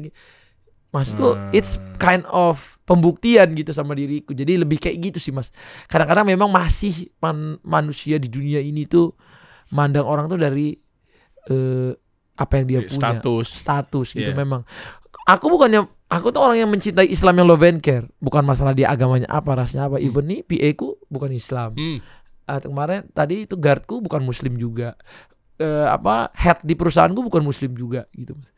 Jadi bukan masalah itu, tapi masalahnya gimana kita tetap menjaga marwahnya kita, marwahnya itulah. Karena ada di manusia yang melihat itunya Mas. Oh ya, banyak. Ada banyak. Kalau kita ke luar negeri kita nego kan, mereka agamanya mungkin kayak kita ke negara-negara lain dia nggak ngeliat agamanya. Iya. Oke, Dia ngeliat apa yang dia punya gitu, apa yang dia udah bikin gitu. luar biasa. Ini membuktikan bahwa ternyata menjaga value, kita bangga dari seorang muslim. Ya kan, dan menepis stigma bahwa yang namanya muslim pun kesana kan kayaknya kan oknum-oknum sebagian orang kan berpikir bahwa lu muslim rendah lah apa segala macam ya. Tapi sebenarnya kita bangga gitu ya. Kayak Mas kan nih berani pakai janggut. Ini kan sunnah sebenarnya. Iya. Tapi Mas bisa tetap fashion dengan baju ini yang washing gitu, pakai kacamata, pakai topi anak skena ya kan. Itu kan membuktikan Islam juga fashion dong. Iya. Nggak harus pakai janggut terus pakai jubah. Terus harus meskipun bagus, tapi maksudnya nggak harus begitu juga. Yang penting kita itu tutup bagus aurat. Kita nggak. Aku juga pakai jubah kok setiap hari Jumat. Aku pakai jubah. Aku selalu pakai jubah gitu. Tapi Sabtu, bukan berarti Minggu. akhirnya kita. Bukan berarti kayak maksudnya kita nggak bisa fashion gitu. Kayak penting kita nutup aurat Mas. Iya betul. Itu kuncinya. Kecuali kita pakai baju fashion tapi auratnya kelihatan gitu tuh. Ya pakai celana pendek tapi pendeknya sepinggang lah. Gitu. Terus sekarang udah apa lagi nih Tani yang belum dicapai nih Ta? Maksudnya kayaknya kan udah semuanya brand, udah banyak banget. Gini, mau ingat, ada yang bilang juga katanya ini Atta di belakang banyak investornya. Oh kan? gitu ya? Iya banyak. Misalnya bilangnya kan itu kan bukan duit dia, tapi kan itu kan banyak belakang yang. Oh ada juga yang ngomong gitu ya? Ada, ya nggak banyak sih ya. Okay. Tapi ternyata brand-brand yang dibangun ini pure. Alhamdulillah kayak hampir semua brand aku 80% tuh masih aku sendiri 100%. Aku sampai sekarang AHA itu udah mau sempet sama perusahaan besar mau dibeli Mas, ratusan M. Maksudnya penawarannya kayak tukar saham gitu. Buat apa? Nilainya, value-nya ratusan M. Buat apa? Maksudnya dia beli buat ya buat dibeli lah. Kan sekarang lagi zaman perusahaan itu dibeli. Perusahaan ya? Ya perusahaannya misalnya apa yang aku punya gitu. Maksudnya itu hanya 10-20%-nya. Aku sempat ada penawaran gitu. Terus bukan hanya dari Indonesia tapi dari luar gitu. Lepas nggak? Tapi sampai hari ini aku tuh belum tergerak gitu Mas buat ngebahas. Ya ngapain, udah banyak duitnya? Bukan gitu. Bukan gitu. Di atas langit masih ada langit. Kalau saya banyak masih banyak lebih banyak. Tapi lebih kayak kebebasan aku sih masih. Aku masih pengen bebas gitu sih, karena aku masih baru punya anak, kayak aku pengen masih bebas apa yang aku bikin, belum ada yang ngatur, belum ada investor yang ngatur gitu. Tapi kalau misalnya aku baru bikin bisnis, misalnya aku ketemu Mas, Mas ayo kita bikin misalnya sarung berdua yuk kita invest sama-sama 50%. Oke, itu namanya kan bukan aku bikin dari awal sama Mas gitu. Bukan tiba-tiba aku udah gedein apa yang udah aku bikin tiba-tiba nanti harus diatur-atur. Aku bukannya nolak, cuman sekarang aku kayaknya masih pengen coba peace dulu, karena punya investor tuh nggak segampang orang kira loh menurutku. Karena dia punya KPI yang tergantung investornya mau gimana, kapan dia harus balik modal, waktu tenggat waktunya. Ada juga yang jahat kayak misalnya kalau misalnya KPI kamu nggak nyampe segini dari investasi per tahun, kamu akan ngelepas sahammu cuma-cuma ke dia gitu kan. Ada juga loh masalah gitu. Ada. Misalnya dia invest 30%, dia punya KPI sekian. Tapi kalau misalnya per tahun nggak nyampe 10% diambil ya per tahun. Per tahun ini nggak achieve lagi, dia habis 10%, jadi 40%, dia ambil 50%, 60%. Toto kita ditendang dari usaha yang udah dibangun. Kan itu bisa terjadi juga Mas di bisnis. Itu makanya akhirnya wanti-wanti di sini. Tapi ada misalnya usaha-usaha lain mungkin yang coba aku lepas. Kalau dibalik polanya apa, seorang Atta juga pasti nginvest di perusahaan. Ya alhamdulillah kalau itu ya ada juga. Ada. Kalau aku malah lebih banyak aku yang invest. Gitu. Oh, apa? Ngelihat sudut pandang apa sih? Barangkali sekarang banyak brand-brand atau UMKM yang melihat seorang Atta ngelihat sebuah brand akhirnya disuntik. Itu gara-gara apa? Aku ngelihat keseriusan kalau aku. Dia serius nggak dalam satu bidang. Serius itu kita bisa lihat dari gimana dia nge-research, gimana dia bikin deck yang bagus, terus kita bisa ngeliat tuh, oh ini hasil research yang dalam gitu soal brand yang dia pengen jual, gimana teknik marketing yang dia planning. Walaupun misalnya dia kerja sama aku, tapi kalau dia datang kayak tenang lah ada Bang Atta, nanti Bang Atta promo, nah saya nggak mau tuh kayak gitu, nggak mau. Berarti kamu masih ngandelin saya, berarti saya juga yang mikir. Tapi kalau dia yang datang, Bang Atta saya cuma butuh di sini 10-20% doang, 80% marketing semua saya cuma butuh Bang Atta nanti pas ini, tapi saya udah siapin di bank campaign-nya. Saya coba ini dia marketing di sini, saya akan menggait orang ini. Nah pas di sini mungkin ada Bang Atta. Nah pas di sini nggak usah Bang, saya akan siapin per bulan. Itu berarti dia nge-research, bukan ngandelin orang. Targetnya dia berarti udah tahu. Segala macamnya. Kalau semuanya saya disuruh promosinya, mending saya modal sendiri, saya bikin sendiri. Iya, gitu. Apa industrinya yang udah ada kayak gitu? Yang datang kucuk gitu? Ya mungkin sekarang saya lihat biasanya karyawan saya yang udah lama kerjanya misalnya, terus dia pengen jadi pengusaha, ya udah nanti saya coba modalin, saya ngeliat dia research. Industri ya apa aja, misalnya dia kuliner, misalnya clothing line gitu yang mungkin menurutku ini dia udah mulai serius di bidangnya gitu. Karena aku ngeliat tuh sosok yang mau bikin itu dia punya ketekunan gimana sih. Aku kan dulu tekun, jadi aku tahu orang tekun sama enggak gitu. Iya, ini orang masih main-main, apa masih mau hahuhu, apa bisnisnya sekedar keren, apa mau gimana gitu kan. Apakah harus dari circle dari yang orang dalam apa segala macam? Kalau orang nggak kenal, ada nggak ya? Mau juga. Ada nggak kucuk-kucuk yang tiba-tiba kayak Bang, gue mau diinvest dong gitu? Ada juga saya bantuin bisnis, tapi endingnya ya walaupun endingnya lebih kehitung sedekah ya, soalnya balik ke saya hilang gitu maksudnya. Banyak juga ucuk-ucuk kalau orang yang bukan circle saya ya, tiba-tiba saya invest tiba-tiba hilang ya nipu. Ya saya pernah ditipu juga sama orang dalam. Terus saya pernah, ya susah sih Mas, di bisnis ini kan keras ya Mas. Ditipu orang dalam. Ditipu dulu kerja maksudnya ya bagi hasil lah, profit sharing. Tiba-tiba orang hilang bawa duitnya, ada juga Mas. Wow, terus nggak diurus? Iya, kadang-kadang diurus, kadang-kadang saya ngelihat udah kasihan juga, ada yang udah sampai ngasih tanahnya, sawah, ya gitu-gitulah. Nilainya gede berarti ya? Iya, bisa dibilang gede. Kan gede sama kecil itu tergantung perspektif orang juga. Ada orang angka sekian bisa gede. Ya emang hidup gitu Mas, bisnis ya. Oke. Dan dari 25 perusahaan. Karena gini Mas. Apa? 25 perusahaan, benar. Silakan. Iya, nggak apa-apa. 25 perusahaan yang kiranya menjadi tulang punggung, backbone yang kuat. Yang mana industrinya? Itulah kelebihannya kalau kita punya banyak. Kadang yang ini tato yang kanan yang menghasilkan bisa membackup yang kiri. Kadang kiri yang menghasilkan bisa backup yang kanan gitu Mas. Karena ada usahaku atas dasar bukan atas dasar duit gitu Mas. Kayak misalnya aku bikin Pendekar United, itu atas dasarnya bukan duit. Kalau duit orang gak akan coba invest segila-gila ini Mas, sampai datangin Ricardinho segala macam. Tapi Mas tahu nggak, di anak-anak ini ada yang yatim piatu. Ada anak di sini yang yatim piatu, saya sampai mau bantuin dia kuliahin segala macam, dia kejar cita-citanya di sini. Ada yang tulang punggung keluarga, orang tuanya udah sakit-sakitan, nggak bisa lagi gajinya pakai apa, dia skillnya main bola, main futsal. Terus kalau futsalnya nggak maju-maju, mentok digaji 1 juta 2 juta gimana Mas? Kalau dengan ada Pendekar, ada Ricardinho, sekarang branding naik, banyak klub-klub baru, sekarang pemain-pemain gaji udah gede-gede Mas. Udah ada yang walaupun masih ada yang 2,5, tapi udah sampai ada yang puluhan juta sekarang pemain lokal. Maksudnya dulu waktu kita datang futsal itu sampai ada yang gajinya 700.000 Mas. Itu pemainnya masih ada tuh ngomong sama saya, dulu saya cuma di 700.000. Ada Mas gajinya gitu. Gimana dia mau ngehidupin orang tuanya, gimana dia mau sekolah, gimana dia mau lanjutin hidup. Ada kadang-kadang bisnis kita pengeluaran itu untuk umat. Maksudnya bisnis ya kita buat impactful gitu. Maksudnya kita kalau udah berhasil jangan mikirin kita mau berhasil terus Mas. Maksudnya jangan nyari duit terus. Kita bisa nyari bisnis yang kita bisa impactful. Ini kan kita seneng. Saya hobi di futsal, hobi. Tapi kalau dibilang cuman mikirin untung cuan doang, ya bukan di sini ya cari. Ya waktu itu gue lupa deh. Jadi ini tuh udah ada klubnya, terus Atta beli kan? Enggak, dulu namanya yang Rior. Iya, abis itu dibeli. Ya dulu orangnya tuh tolong ya Mas lanjutin, udah nggak ada kemampuan buat salary dan lain-lain gitu. Tapi kondisi klubnya sehat secara tim. Kan udah ada orang-orang ya bagus Ada skill, pemain. secara skill. Ada. Oke. Oke. Walaupun dari waktu aku beli itu sekarang pemain yang masih ada dari waktu aku beli paling cuma 1 sampai 3 orang. Oke, dan boleh tahu nggak waktu itu investasi berapa? Awal. Belinya si klub itu. Masih kecil sih Mas. Dulu Kisaran masih berapa? ya 500 sampai 1 M lah. 5, Tapi kalau sama oke. bus sama tempat mes ya 2 M lah. 2 Masih miliar. murah. Oke. Masih murah. Dan itu sendiri masuk di sini berarti Tapi kan pengeluaran per tahun berapa Mas? Tim kayak gini menurut Mas? wah nggak tahu berapa tuh. Pengeluaran kayak tim kayak gini bisa minimal 6 miliar per tahun. 6 miliar Minimal. Kalau Kalau gaji misalnya karyawan, mes. mes, beli bus dan lain-lain. Kalau misalnya ada pemain asing, pelatih asing bisa sampai 10 miliar. Kalau ada Ricardinho Makin naik belum valuasinya makin tuh. naik.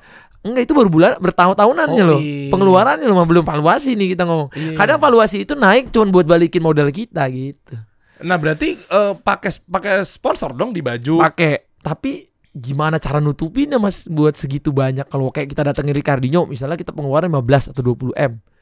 Mau gimana Mas nutupnya? Nah, bisa itu karena kita pengen Ricardinho ini gimana bisa merubah futsal kita, mengupgrade anak-anak muda kita, Iya. membuat mental semua pemain yang ada di liga itu, kalian udah main sama pemain terbaik dunia. Jadi kalian semoga impactful ke timnas berikutnya. Kalian semoga terinspirasi dengan etos kerjanya dia, Wih. gimana dia saya ngelihat dia itu latihannya segila apa di umur 38 tahun.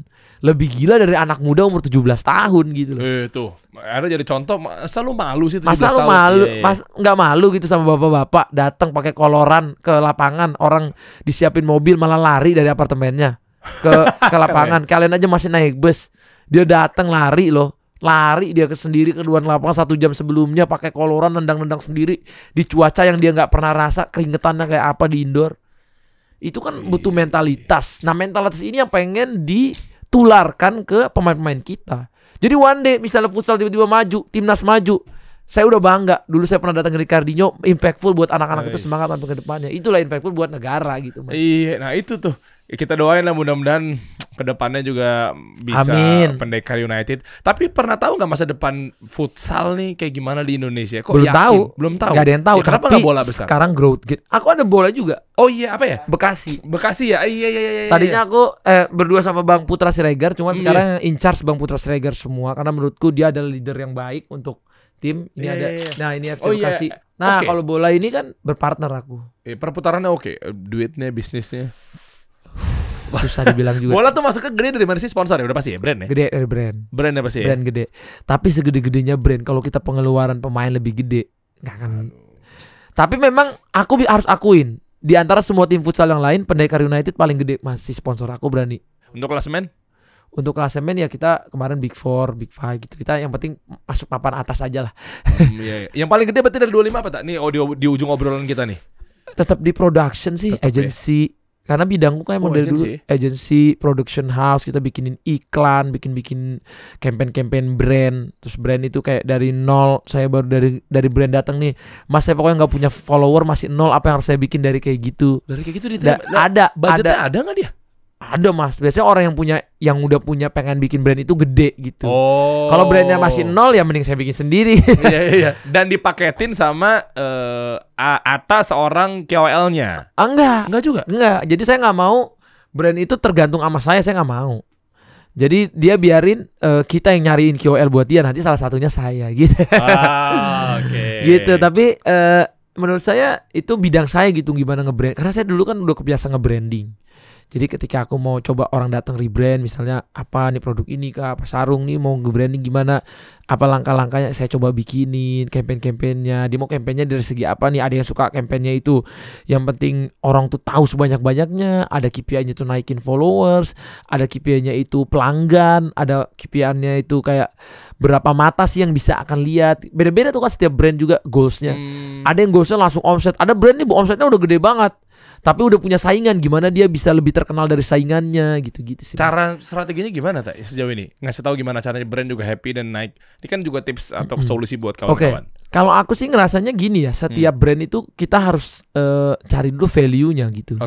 Value-nya dari brand itu, karena kan menurutku orang akan beli bukan karena brand itu bagus doang. Ada brand itu value-nya udah terlalu tinggi, even bahannya jelek kita beli. Coba misalnya Supreme. Iya kan? Supreme itu kadang-kadang baju kaos ada di reseller 10 juta. Saya lihat bahannya ini biasa aja. Kita bisa bikin bahan kayak gini 500.000, sejuta bisa bikin kok. Tempel aja ini Supreme gitu kan. Iya. Tapi kenapa? Karena value-nya mas. Value-nya berarti disuntik tinggi dulu value-nya. Value itu di branding dia punya value segitu. Gitu. Jadi menurutku kita harus cari dulu value. Nah nyari value ini tuh ya bukan dengan kita cuma nyari follower. Value itu harus kita bikin gerakan, bikin hal-hal yang impactful buat orang dari yang brand yang kita pakai. Misalnya kita sponsor ke tim bola, tim futsal ini, brand nyari apa di sini? Value, mas. Kenapa bervalue? Karena ini atlet, mereka itu kerja keras, mas. Per orang atlet itu value, mas. Karena mereka itu kerja keras, mereka itu berhabiskan waktunya, bahkan ada yang nggak sekolah demi kejar mimpinya jadi pemain bola, pemain futsal. Belum atlet-atlet yang lain, atlet renang itu banyak yang terkorban, mas. Mereka punya fisik kayak gitu, makanya Usain Bolt kan pernah bilang, kalian cuma lihat medali saya gitu. Gimana kalian lihat katanya kok 9 detik aja bisa menghasilkan berapa belas miliar, tapi dia latihannya mungkin bukan 9 detik, mas 9 tahun dia buat kayak gitu. Itu value kan mas. 9 detiknya itu bervalue. Orang gak bisa bilang, wih gila ya pelari itu 9 detik bisa ngasilin, katanya tiap lomba itu brandnya pas lagi lomba itu aja udah bayar misalnya ratusan miliar. Gak adil ya dunia, gimana guru-guru di kampung sana. Misalnya gitu kan orang ngomong gitu. Bener mas, bener. Tapi value-nya dia bisa jadi Usain Bolt. Apa yang dia bikin gitu loh mas. Kerja kerasnya, latihannya. Mungkin hampir pati, mungkin hampir pingsan, mungkin masuk rumah sakitnya di oksigennya. Itu sih mas, value-nya dulu dikuatin. Menurutku marketing itu habis itu gitu. Kadang-kadang orang kebalik mas, marketing cuma dulu digas, tapi begitu orang lihat kena call to actionnya, pas begitu dicek, taunya pandangan pertamanya itu nggak sesuai ekspektasi. Betul. Susah lagi tuh nge-rebrandingnya tuh. Susah. Karena marketingnya dikedepanin duluan, belum disuntik brand, value-nya dan seterusnya. Kayak apa sih impactfulnya brand ini untuk orang, misalnya ya di kemudian hari itu akan ya nggak terlalu bagus sih mas. Terakhir tak, mimpi apa lagi tak yang belum dicapai nih? Kepo nih gue. Kalau ditanya mimpi terakhir nih, coba. Iya pengen lihat sampai anak saya menikah sih mas. Aku nggak mau. Mudah-mudahan umurnya panjang. Panjang sampai anakku nikah, sampai aku punya cucu gitu ya. Karena aku punya anak 2 cewek, jadi aku punya tanggung jawab. Walaupun di dunia dan di akhiratnya dia sampai dia menikah gitu, seorang bapak kan apalagi dosanya nempel ke aku tuh mas, dia jadi apa gitu kan. Iya kan anak perempuan. Perempuan beda sama anak laki-laki, dan aku dikaruniai 2, jadi menurutku Masya Allah. Tambah lagi dong ya nanti. Aku pengennya cowok mas habis ini, tapi kalau dikasih cewek lagi aku tetap akan sangat bersyukur. Karena memang harapanku dari awalnya cowok dapat cewek, tapi waktu aku lahir 2 anak cewek ini aku ngerasa hidupku tuh kayak berbeda gitu, berbunga-bunga setiap hari. Jadi ini blessingnya buat aku mungkin, dan aku dikasih PR Tuhan nih, kamu dikasih cewek nih, berarti tanggung jawabnya semakin besar. Dan soalnya kalau ditanya mimpinya apa lagi, aku mau semua yang aku jalanin pasti semuanya going well. Gak ada yang bangkrut karena jadi pengurangan karyawan yang lebih banyak kah atau apa gitu-gitu kan. Karena kita tahu ya zaman kan kalau di entrepreneurship tuh kita gak pernah tahu mas sebenarnya ke depannya. Makanya coba Mas kan punya karyawan banyak kan? Berapa di sini? 30 lah ada lah. Coba Mas tantangin karyawan Mas. Gimana tantangin apa? Tantangin kayak gini. Aku pernah ngumpulin karyawanku. Terus? Siapa di sini yang mau datang ke saya, Pak, saya nggak usah digaji, tapi saya mau pegang perusahaan abang yang ini, tapi saya dapat profit sharing 10%. Coba Mas tantangin aja karyawan. Nah dari situ aja kita udah bisa tahu mana mental pengusaha, mana mental cari aman. Contoh, cari aman gimana? Kalau cari aman ya di gajian aja, karena aman kan. Iya bulanan. Dia karena nggak terima resiko. Nggak terima resiko. Terus kalau misalnya ini 10%, misalnya gajinya 10 juta, kalau 10%-nya misalnya dari 1M, dia bisa dapat 100 juta mas per bulan. Iya. Gitu kan? Sebenarnya akan lebih gede. Tapi untuk dia melangkah dari mental dia bekerja ke pengusaha itu butuh waktu. Makanya aku kalau ada orang lagi bekerja, bang gimana caranya jadi pengusaha, research, belajar, usaha sambil bekerja dulu, jangan tinggalin dulu karena mental kamu takutnya belum siap. Apalagi yang punya anak, punya istri, belum tentu sesiap itu mas. Karena kayak kita gini mas, misalnya kita udah jadi bosnya atau kita udah punya usaha entertainment gini, kita kan sebenarnya nggak tahu mas bulan depan ada lagi nggak brandnya. Iya betul. 3 bulan lagi ada nggak? Anggaplah nih udah kontrak setahun, emang tahun depannya ada lagi? Emang media bisa nggak tiba-tiba bangkrut? Bisa juga. Bisa kan? Bisa tiba-tiba nggak laku. Iya. Bisa tiba-tiba ada gosip buruk atau apa. Bisa. Iya. Semua bisa terjadi gitu. Semua bisa identitasnya dirusak. Tapi karena mental kita udah, anggapan kita insya Allah nanti dari sini bisa gini. Nah itulah mental kita karena udah mencoba jadi entrepreneurship. Gila, gue tes ke Dimas dulu pertama-tama ya. Dem, pokoknya gini Dem. Saya kasih 2 pilihan. Kalau kamu bisa jalanin di perusahaan, keuntungan buat saya. Kalau enggak, kamu pulang ke kampung. Nggak ada keuntungan buat dia dong. Tapi aku udah coba mas, itu belum nggak banyak yang berani. Iya, nggak ada yang berani. Berapa Nggak orang ada yang berani? Dari yang gajinya UMR sampai gajinya yang belasan atau puluhan juta di tempatku, nggak ada yang berani, belum ada yang berani. Karena memang nggak gampang mas. Itu tuh punya mental. Itu padahal nih mas ya, kalau dipikir-pikir, itu yang modalin siapa usahanya? Kita kan. Iya. Mereka punya rugi usaha nggak? Enggak ya. Enggak kan. Makanya kalau orang datang ke saya ngomong gini, bang saya punya tabungan 30 juta, boleh gak saya usaha ini? Jangan. Saya langsung bilang jangan. Karena kamu dimodalin orang aja kamu belum berani. Apalagi duit kamu sendiri. 30 juta kamu langsung hilang tuh tabungan buat anak istri atau buat kamu bisa single buat umrohin orang tua.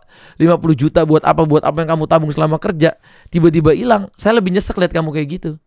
Mendingan kamu nyesek gak punya gaji 7 juta 10 juta per bulan daripada kamu udah nabung 100 juta selama bisa 3 tahun kerja terus kamu hilang gara-gara kamu usaha gitu. Itu belajar dulu ilmu. Karena pengalaman itu dibentuk mas, bukan karena semangat kata orang tuh sorry ya, anget-anget kotoran ayam tuh angetnya di awal doang, habis itu dingin beku udah keras. Jangan kayak gitu. Karena untuk being entrepreneur, karena tadi mas mulai bahannya ke entrepreneurship, menurutku pengalaman dan mentalnya dulu. Karena usaha itu even kayak kita banyak kok mas, public figure itu yang tiba-tiba lagi rame di sinetron, besok kita lihat di beritanya lagi susah, lagi nggak ada penghasilan, tiba-tiba waktu sakit ditinggalin istri, tinggalin keluarga, meninggal sendirian. Banyak juga mas. Banyak. Makanya sebenarnya seorang entertainment, seorang public figure, influencer itu semua bagian dari usaha tuh mas. Karena mereka nggak punya penghasilan yang tetap. Gitu. Nggak ada tuh ilmu, belajar dulu. Mumpung ada kesempatan bisa kerja sama Atta Halilintar kerja. Enggak, ini maksudnya semua pengusaha ya. Mungkin menurutku ya, di usaha manapun, kalau kamu misalnya sekarang karyawan, datang ke bos, aku nggak usah gajian. Tapi bos kan baru bikin usaha. Jangan ngambil usaha yang udah untung kamu tiba-tiba gitu. Bosnya juga pinter dong. Enak aja lu ngusik-ngusik. Tapi misalnya bosnya tiba-tiba lagi bikin usaha mukena. Bos, kemarin kamu ini aku saran sih buat orang yang mau mulai usaha ya. Misalnya ngomong ke bosnya, datang misalnya abang istri lagi bikin mukena, datang nih karyawan abang, cek. Bos, mulai bulan depan saya nggak usah gajian ya, saya urusin itu bos, nggak usah gaji saya tapi 10% buat saya. Mas mau nggak? Menarik nggak menurut mas? Ya menarik lah. Karena dia passion, dia datang, nggak usah ditawarin. Itu udah mentalnya berarti udah kebentuk dia berani. Wah, mentalnya berarti dia udah datang dari rumah. Saya siap untuk nggak di zona nyaman saya. Mas aja coba sebagai yang bikin usahanya tertarik nggak buat orang itu? Ngeliat, gila kok bisa berani begini? Berani begini, pegang mas. Pasti gitu kan. Saya juga kalau ada orang datang, silakan mas. Saya tambahin malah modalnya itu kan kemarin uang berputar 100, saya tambahin 200 lagi. Karena semangat kamu, saya lihat kamu rela. Kayak gitu mas. Menurutku itu hal yang cocok banget buat kita memulai bisnis. Karena kalau misalnya mau mulai kayak aku kemarin, kayak itu menurutku terlalu keras mas. Nggak mungkin di zaman sekarang juga orang bisa mengulangi itu lagi gitu. Dan kita belum tahu marketnya gimana dengan pasar yang sekarang online kayak terus gini. Terus modal tinggal uang tabungan tinggal 100 jutanya. Terus lu pakai semua. Menurutku sabar. Ya carilah ilmu. Makanya kalau ada orang bilang, ada aku pernah dengar cerita dia cuma jadi drivernya siapa gitu ya. Oh iya banyak kan. Tiba-tiba dia sukses. Tahu nggak sih? Tahu dia kaya banget bahkan lebih dari bosnya. Karena sebenarnya kalau kamu misalnya nih, mas drivernya, driver mas itu belajar banyak hal dari mas setiap hari. One day dia jadi orang berhasil karena dia langsung ilmunya dapat. Ini kan bukan ilmu yang belajar mas di sekolah. Misalnya mas dikasih solusi, emang ada di sekolah kasih solusi belajar ini kan nggak ada. Mas bikin agensi gitu, ada nggak belajar di sekolah? Nggak ada. Itu belajarnya di hidup mas. Jadi kalau orang yang udah belajar sama Mas, intinya dia kayak misalnya dia kerja 4 tahun, dia udah 4 tahun kuliah. Asalkan dia niatin belajar sama Mas. Nah, banyak orang kerja sama seseorang tuh mindsetnya hanya duit Kerja, oh saya mau gajian Kerja. bulan depan berapa, mau naik dong bos nih. Coba dia mikirnya misalnya dia kerja sama orang yang menurut dia itu bisa jadi guru dia. Itu akan kerjanya lebih dari hati, bosnya juga ngegajinya lebih seneng naikin salary-nya karena misalnya aku lihat nih orang dari hati, dia mau maju setiap tahun. Masa dia tadinya kerjanya ini jadi ini. Banyak kok orang OB katanya jadi direktur di bank. Oh iya, Ahmad Ada, Saroni kan. Iya, Tadinya Bang Ahmad Saroni iya. driver. Maksudnya itu kan bukan nggak mungkin, itu ceritanya ada loh di jalan ada di dunia. Dan dia cerita bahwa memang selama dia jadi supir apa segala macam dia ngulik. Nah, itu tuh makanya harusnya nih editor-editor di luaran sana termasuk editor saya dikasih solusi. Apalagi ada kesempatan kayak bisa lu kalau ngedit, Diki, hey. Ngedit. Ya, sambil yang lainnya lah siapa bertugas buat ngedit gitu. Jangan cuma ngedit. Ini tuh saya datangin narasumber tuh dipelajarin juga. Iya kan? Banyak loh yang kayak gitu gede belajar diam-diam. Ya kan, Banyak, dia Mas. ngedit. Banyak hal-hal yang memang seperti itu. Banyak juga orang udah bisa ngedit sama YouTuber besar atau agensi besar, tiba-tiba dia bikin PH kan bisa juga Mas. Itu. Dan kita juga sebenarnya seneng, nggak marah kok dia pergi. Karena menurutku orang semua berhak berkembang gitu. Makanya aku di tempatku juga berhak, kayak misalnya tadinya dia pegang sosmednya bagian magang, naik sosmed utama, kadang jadi sosmed ini, terus jadi ini, jadi PA. Ini PA ku dari magang awalnya di sosmed gitu, naik. Siapa namanya? Nover. Hah? Nover namanya. Nover. Keren. Nover tidak takut. Novir. Oh, sorry. Nggak, maksudnya Sorry. itu kelihatan sih Mas, orang yang mau belajar terus tuh. Tapi yakin panggil dia Nover kan nggak fair orang ya. Nover. Oh makanya kamu nggak pernah adil ya. Ya. Tapi gimana pun kedepannya, gue cuma punya hadiah sama lo. Kan pasti kan seorang Siap. Atta Halilintar kan juga pengen sukses bisnisnya kan juga disertai dengan doa-doa yang luar Amin biasa. ya Allah, amin. Nah, dengan adanya gue memberikan satu hadiah buat lo di sarung safir ini. Terima kasih banyak, hatur nuhun, thank ya, you. Mudah-mudahan kita juga bisa dapat cipratan amalnya. Amin. ya kan? Punya Mas sendiri nih. Enggak, ini punya orang. Oh, Itu iya. brandnya di sini. Siap. Sarung Thank safir, you. sarung tenun pilihan kita sama-sama. Ya, kita tunggulah nanti gebrakan-gebrakan Atta Halilintar.